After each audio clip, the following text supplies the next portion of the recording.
104 शब्द प्रति मिनट शुरू। यह कहने में कोई अतिशयोक्ति नहीं होगी कि तकनीक जिस तेजी से दुनिया भर में फैलकर लोगों की जिंदगी को सुगम बना रही है, उतनी ही तेजी से इसके खतरे भी बढ़ते जा रहे हैं। विराम।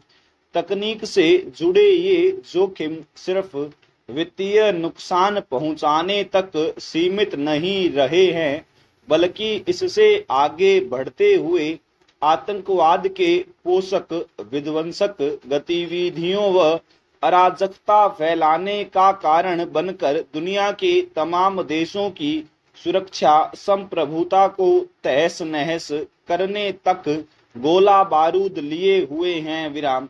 साइबर हमलों की संख्या इतनी बढ़ गई है कि इसका आंकड़ा तक याद रखना मुश्किल हो गया है। विराम।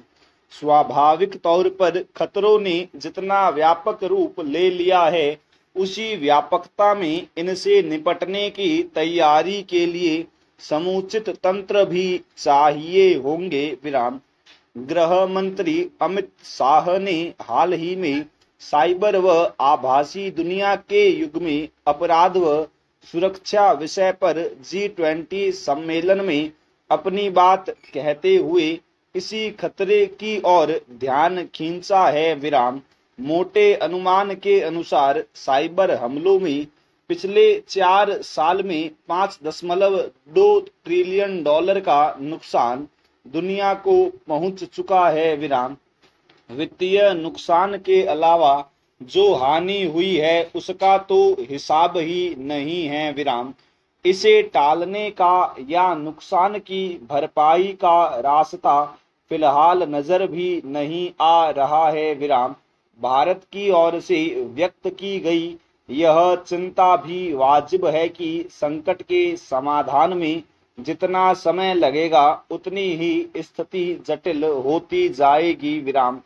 जाहिर है कि नुकसान भी उसी अनुपात में बढ़ जाएगा। विराम। रास्ता कठिन इसलिए ज्यादा है क्योंकि तकनीक के विकास के साथ पनप रहे अपराध के नित नए तरीकों में किसी को पता नहीं है कि अगला साइबर हमला किस तरह का होगा। विराम। सबसे बड़ी बात यह कि साइबर युग में किसी राज्य या राष्ट्र की सीमाओं को पार करना ज्यादा मुश्किल नहीं रह गया है। विराम। दुनिया के किसी भी कोने में बैठकर कहीं भी कुछ भी किया जा सकता है। विराम। इसलिए यह अपराध अब किसी एक देश तक सीमित नहीं रह गया है। विराम। इससे निपटना भी किसी एक देश के बस की बात नहीं है। विराम। सबका सहयोग और साझा तंत्र, जिसे वैश्विक तंत्र कह सकते हैं, इसके लिए जरूरी होगा। विराम। G20 सम्मेलन में सभी देशों ने इसे गंभीरता पूर्वक स्वीकार भी किया है। विराम। उम्मीद है कि दुनिया भर में जल्दी ही इस दिशा में कदम उठते हुए दिखेंगे। विराम। भारत के लिए कहा जाता है कि वह कई मुद्दों पर दुनिया की अगुवाई में सक्षम है। विराम। इस सम्मेलन में यह साबित भी हुआ है। विराम।